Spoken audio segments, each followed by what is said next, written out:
What's good, everybody? Welcome to another episode of Let's Talk About It with JMACK, episode 21. And I want to thank you all, as I usually do, for tuning in once again with me and for following me thus far. Make sure you hit that like and subscribe button if you haven't done so. And once you do, please be sure to comment below. We gladly appreciate you. Keep tuning in to the JMACK Experience Podcast. And also, check out what we got in store for you on our Instagram page, the JMACK Experience Podcast on Instagram. So for our first topic of discussion is actually rather funny and something a little bit different. My girlfriend doesn't shower, brush her teeth, use deodorant or wipe. Asquerosa! She smells really bad. Her armpits, breath, body, and private parts and butt smell very bad. What should I do? My man, deja esa sucia pa'l carajo. If y'all don't know what that means, let go of that dirty asshole. How the fuck are you even going to get intimate with someone? Like, not for nothing. For all my toto eaters out there, eating the toto is a must. It's like, you know what I'm saying? If you really like value your woman, appreciate your woman, you gonna eat that toto. How you gonna eat her toto and stick your tongue in her butt if she fucking smells like fucking rotten bacalao? That's crazy and disgusting at the same time. In my opinion, I wouldn't even be dating, me personally, like if after the first time and I'm like, wait a minute. You mean to tell me you've been dating this girl, you didn't know that she was a fucking puerca, like literally like a dirty asshole? Like, so you dirty too, probably. Your ass probably stinks too, not for nothing. Somebody says, honestly, but once again, me, I would let that shit go immediately within the first date. If we were not like, ew, this bitch is stinky, I'm good. Like, if you feel different, comment below. We want to know what you would do in this situation. But somebody said this: not maintaining personal care is serious. Major indication of depression. Urge her to seek professional help to rule this out. Siempre, people always want to be out there and knows. It could be depression, I guess. But even if I'm fucking depressed, because I've been depressed and sometimes I do get depressed, that don't mean I'm not going to wash my culo. You know what I'm saying? I'm still going to wash my fucking ass. I'm still going to make sure my balls are clean. I'm still going to fucking shave. That has nothing to do with me personally. I don't care what you tell me. You're just a dirty motherfucker if you literally stink that bad. Now, he says, if that's not the case, she has chosen to adopt to an unclean lifestyle. Leave her unless you want to come home to have nastiness greet you every single day. Who wants to live in a pigsty or sleep next to someone that smells like straight shit? Absolutely. Like I just said before, goodbye. Go clean your ass. I'm all set. I'm not dealing with a fucking sucia. That is fucking crazy. Somebody else said, I was unfortunately, here we go, going through a depression stage and I didn't take care of myself. I thank God that my husband literally bathed and clothed me and kissed my forehead and didn't say a word about it. I'm sure he kissed your forehead because that's the only place that didn't smell like fucking shit. That's disgusting. I'm not that type of person at all to not take care of myself. I said thank you for the other day. So if it's true for some, please love the person back to themselves. That's all. Well, I mean, yeah, randomly that happens that they don't want to wash their ass. Something's off, obviously, but if you meet the person and they're a fucking stinky ass motherfucker, that shit gotta go. That shit gotta go. Ain't no toto in the world that's gonna make me stick around if that shit's stinky. I'm sorry. Now somebody said, let her know that not taking care of herself is affecting your relationship. Ask her if anything is wrong or going on with her. She could be going through a depression. So everybody thinks it's more or less depression. Me personally, I think it's certain people, they just fucking nasty and disgusting and no se quieren lavar el culo. That's why. Yo, water is fucking free. That's what somebody just said here. This has to be a fucking joke. It literally has to be a fucking joke. That's fucking disgusting. Not for nothing. For your armpits, Your ass, you're this, you're that. Like everything completely. I can see if you don't get a haircut, maybe let your beard grow, maybe let your toto hair grow for fucking, you don't want to shave it. That's completely different. But for you to be stinking like straight shit, imposible. The last one said this. This is the last comment we're going to dwell on this topic or talk about on this topic. Somebody said this. We're closing out with this one. Offensive body odors could be her way of getting rid of you, or it's her way of avoiding intimacy because she's not attracted to you. Once I wore stinky shoes when a guy came over to help me with a household project. I wasn't attracted to him and wanted to make sure that he wasn't attracted to me. Okay, shorty got a point. But then again, once again, if you're fucking dirty, you're fucking dirty. It sounds like they've been dating for a while, so I don't know. But moving on, if you feel like you can relate to the situation or you want to put your input on it and what you think about it, please comment below, or you can email us at the JMACK at gmail.com. Now for our next subject, is a little crazy, like spicy subject. This one is I want to hear how this happened, but this is how it goes. My fiance got his co-worker pregnant. Our wedding is in 2 months and everything's paid for. He says he still loves me and that he made a mistake. What should I do? What would you do? Bitch, go be with your fucking coworker. Obviously, like, you gotta be a fucking pendejo, like, or pendeja. How you gonna fucking stay with someone that got somebody else pregnant? Like, I can see if y'all already together and y'all been having ups and downs and all that, but you're literally about to get married and now they're having another fucking kid? Nah, that wedding is canceled. I don't care what you tell me. Straight cancel culture, that shit. That shit is done with. Finito, acabado. Goodbye. See you later. They ain't no repairing that. Somebody said, getting into a rotten marriage because it's already paid is the same thing as eating rotten food because it's already been bought. That's a good one. Somebody said, great analogy. If he cheated, he does not love you. And that's the period on that issue. That's the period. Yeah, exactly. Too big to fit into a word called mistake. In simple language, run for your life from this monster. Facts. That's crazy. Like, if he literally thinks like you guys are still good, I can see if he got an abortion with shorty and like, but if he's planning on keeping the baby, yo, that wedding is off, man. You gotta be a super pendeja to not understand. Like, for you to even be asking this question, not for nothing, it's kind of fucking dumb. But they say no question is a dumb question. But somebody said this. We're closing out with this one. Drop this piece of shit fast. You are lucky to find out before you trap your whole life into the shit gets worse and worse and worse.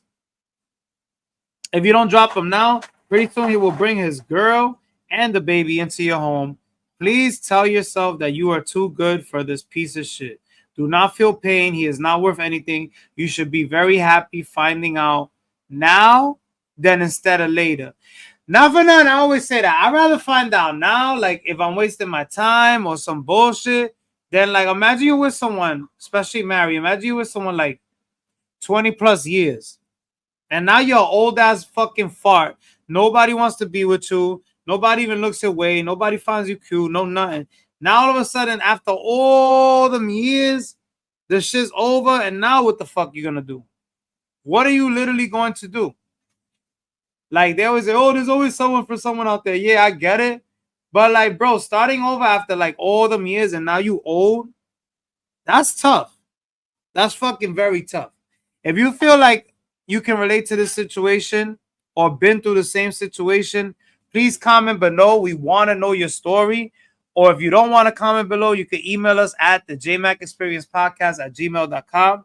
And we will make sure that we keep it discreet and won't even mention your name. We just want to give some advice on the light of this situation to the person out there that emailed us with these questions. Now, moving on to the next one. It's a fucking very obvious one, but you know how we gotta answer these questions. My boyfriend of 5 years broke up with me because he needed space and wanted to find himself. What do I do? Move on, bitch. Ain't nothing else you can fucking do.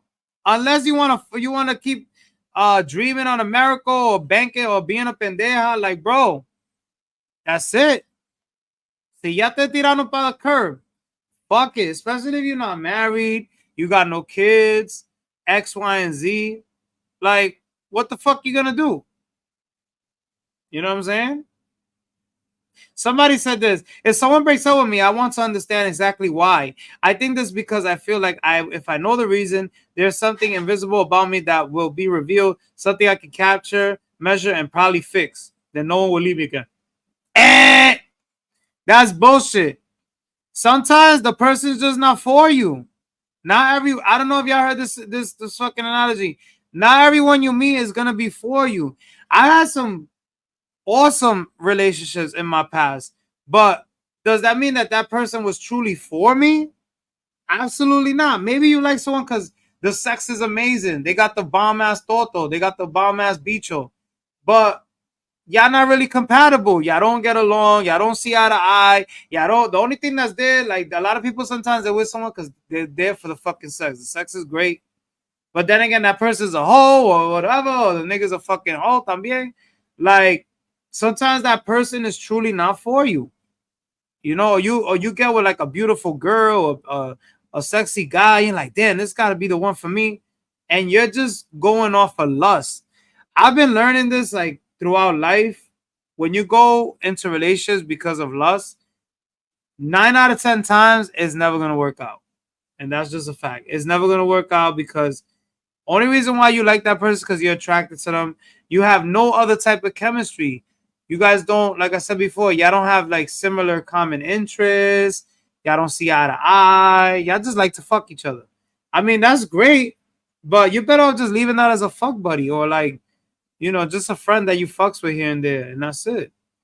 You know what I mean? Because it ain't gonna last. That's the reality. And if someone breaks up with you, I mean, me and someone breaks up with me, fuck it. I mean, yeah, I might be a little sad if I put mad time and it is 5 years. I get it, but like, what the fuck you gonna do? Like, cry a river or wait for that? You're gonna be all miserable, but while the other person's living their best life and they're happy, they don't give a fuck. You get what I'm saying? So at the end of the day, move the fuck on. Tell him to go fuck himself, and that's it. That's all you can really do. Somebody says this. You will find yourself. Facts. And sometimes being in a relationship at certain moments in your life is just not the time. It's not the time to be in a relationship. Like, I don't want to keep cutting people off with these comments that they're doing, but sometimes just not. It's all about timing.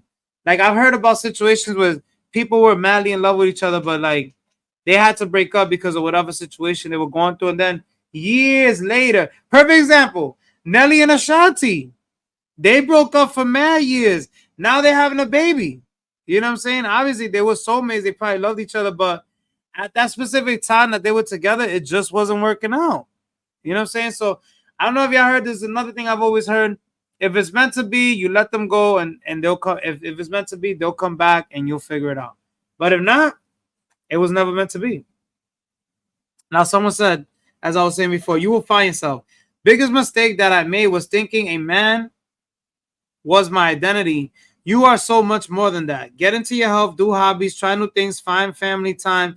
Girl, just have fun. If you need to cry, cry, but don't wallow in your sorrows. Facts. I just said that. You know what I'm saying? So, and this is the last. Actually, this is a good point. We're gonna get into this. This is the very last one on this situation. If you see a future with him, give him the space he wants, but help him to find himself. But if you don't see a future with him, let him go and be glad to be in love again with someone who knows who he is and is actually for you. Exactly what I fucking said. Feel me? If you feel like you can relate to this situation, please be sure to comment below, or you can email us at the JMACK at gmail.com. Now, this is a broad question. Somebody just wants to know this, and we're just going to briefly touch on this subject. How can husbands who are cheated on by their wives find peace in their heart and move on without resentment? Let's see. Husbands take their wives cheating badly. One reason is the biological instinct of jealousy and hating to be deceived. The other reason is that before marriage, she was in mush and lust with him and then switched from 90% yes to 90% no, dodging kisses, refusing sex. After just a few years, then she told him that she loved him as a provider, but didn't romance anymore. Yo, this happens a lot. When she has an affair, she does everything and more. She refused with her husband since the honeymoon with the new guy before she hardly knew him. Basically, she still craves sex but wasn't attracted to her husband. So the husband feels compared to the new guy and used as basically, yes, this is the perfect analogy. Because I ain't gonna front, I've been with a married woman before. And like I be thinking, yo, how could you cheat on someone that you're married to, especially like a woman, like fucking another dude, not for nothing, like not to be nasty, I even stuck it in her fucking ass, fucking put it back in her fucking mouth. Now I'm thinking to myself, damn, I just fucking slutted this bitch out, yamma all over her face, smacking my cock all over her face, and now she's gonna go home and kiss her husband? Yo, you gotta be another type of savage. You gotta be another type of savage to be on that time. Like, that's crazy. You know what I'm saying? Somebody said this. My wife cheated on me. I tried to forgive her because we have a daughter. I was not able to get over it. Years later, I found my soulmate and been married now for 29 years. Yeah, I feel like, guys, you can't really get over it.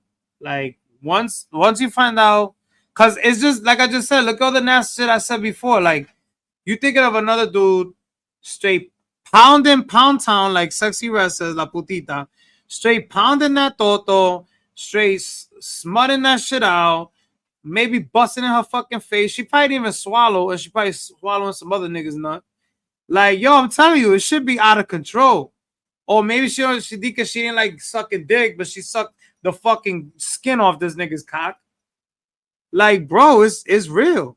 You know what I'm saying? Like, so that is true. Like, you're sure you'll be, oh, I don't do this, I don't do that. Like the one you're with, but with someone else, because I seen it with my own eyes. I've had a shorty tell me, oh, I never done this before. I never done that. So why you doing it with me? Feel me?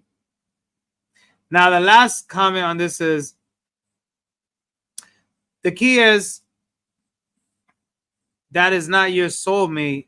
Settling is what causes all these affairs. You want to be married to someone who's cheating on you, or you don't, is what it comes down to. Yeah, either you could forgive, like I said before, like, I mean, they want to know how long. I don't think you could ever get over. Nobody said how long.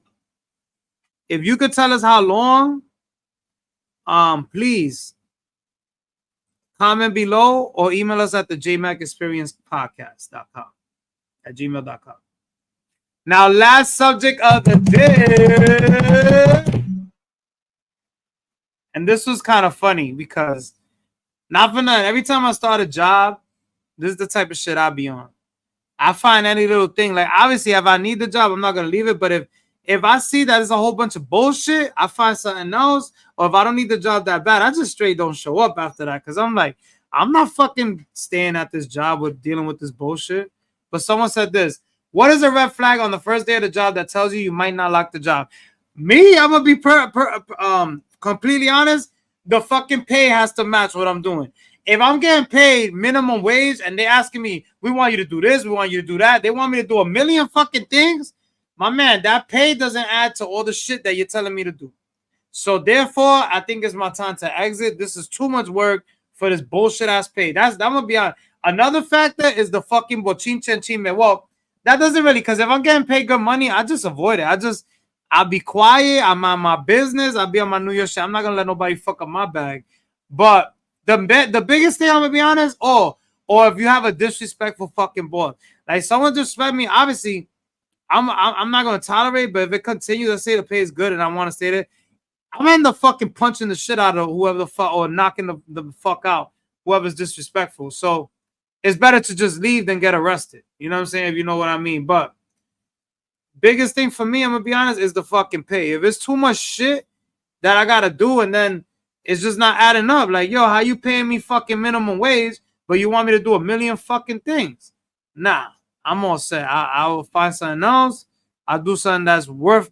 I go by jobs of how much they pay. If they pay too stupid low and they asking too much bullshit, oh, you can't do this, oh, you can't do that, oh, you can't be on your phone, oh, it's just too much restrictions, too much. Like, bro, you don't pay me enough to be on this time. You know what I'm saying? But somebody said this. Let me see. Somebody said, I think too many people simply haven't been turned on to the concept of do unto others as you would have them do unto you. So basically, don't treat people bad is what they're saying. Somebody said, I was hired as an office manager, and on my first day at the job was crazy. I was greeted at the door by the department director, who was also the person who interviewed me. She walked me over to a young lady I assume was the reception and asked her to show me around the office and introduce me to everyone in the company. A few hours later, I was ready to officially set up my office a cubicle, or at least at my desk. When I asked the lady where I'll be sitting, she said she wasn't sure, so she escorted me to the director's office. When I asked the director where I would be sitting, she seemed frazzled and had no clue where I would be at. The feeling got weirder and weirder and weirder as the day went on. I asked, what's the matter? She turned and looked at me with anger and disbelief. She didn't tell you? She slams drawers to her desk and stormed out. I sat there comfortable and bewildered for quite a few minutes until finally the director slithered out of her office. The director explained that the young lady was the receptionist and she had also been the acting office manager for several months. Apparently, she thought she was going to be promoted to office manager position and that the company was hiring another receptionist to replace her. No one told her, oh, that's fucking awkward. No one told her what position I was hired with, and no one told me that I was replacing her, so she quit. Wow, that's wild. Unsurprisingly, due to their continued unethical and outrageous company practices, I didn't stay there very much longer. That's fucking nuts. That's actually a crazy story right there. That's nuts. Somebody said this. I knew I was screwed at a company about 15 years ago. On my first day of the team meeting, the company had been in business since 1950, and there were employees who had been there 30 to 40 years, and one guy was about 54 years old and still did things the same way they had did for decades, and they weren't going to change it. Someone mentioned miscellaneous things to me about the job and told me that this job was a piece of shit job. Yeah, honestly, that's another thing. I be asking around. You know what I do too? Before we sign off, because I gotta exit. I be asking people, like, if they start like talking to me and they seem cool, I'll dead ass be like, yo, how's this job? How you like it? You like this job? They tell me, oh, I just got hired too. I don't know, this, that, and the third, or they be this is too much bullshit, or this job, this and that. If I start hearing mad negative shit, and then I ask someone else, and it's the same shit, and then I ask someone else, and it's the same shit, I'm like, all right, this ain't a good job. I gotta get the fuck out of here. I gotta either make sure I get another job, obviously always have a plan B, and don't come back, or either you hang around till you find the other shit, and then you make your exit. But yeah, if you feel like you can relate to this matter and you agree with what I'm saying, because that's the final for me. Is either people telling me that the job's fucking horrible or the fucking pay doesn't add up to what I'm getting. If you feel different, please comment below, or you can email us at the JMACK at gmail.com. Once again, it's been my pleasure. Let's talk about it with JMACK, episode 21. We signing out. Grah.